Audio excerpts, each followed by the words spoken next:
When it comes to being a global power, one thing that crosses everyone's mind is who is the current nuclear global power.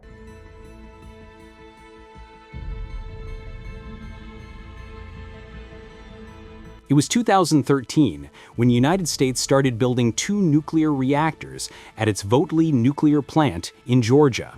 This was seen as the rebirth of atomic power in the United States.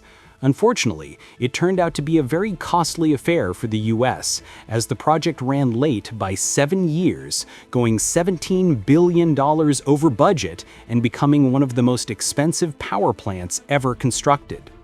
On the other hand, China built 13 comparable reactors in the same span of time. China already has over 30 reactors in the making.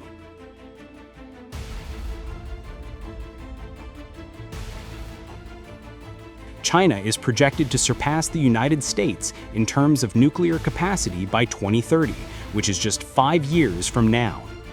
As per a New York Times report, China is already 10 to 15 years ahead of the US in this space.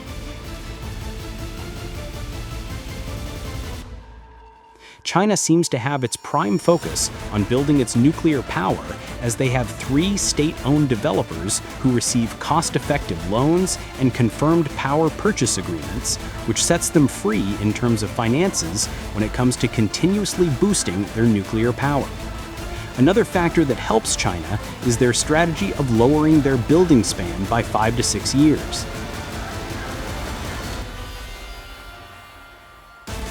Meanwhile, the United States is struggling, reasons being their new reactors suffering from inconsistent regulation and rising interest rates.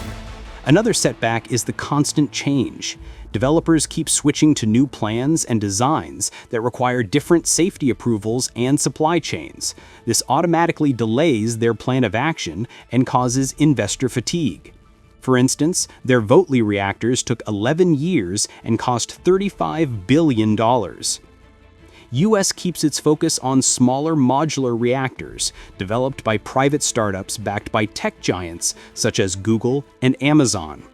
Although the costs come down, but the time taken in the production directly impacts the plan for commercial operation. China also has its focus on next-generation projects, including gas-cooled 4th-generation reactors, small modular units like the Linglong 1, and efforts to recycle spent fuel and experiment with thorium.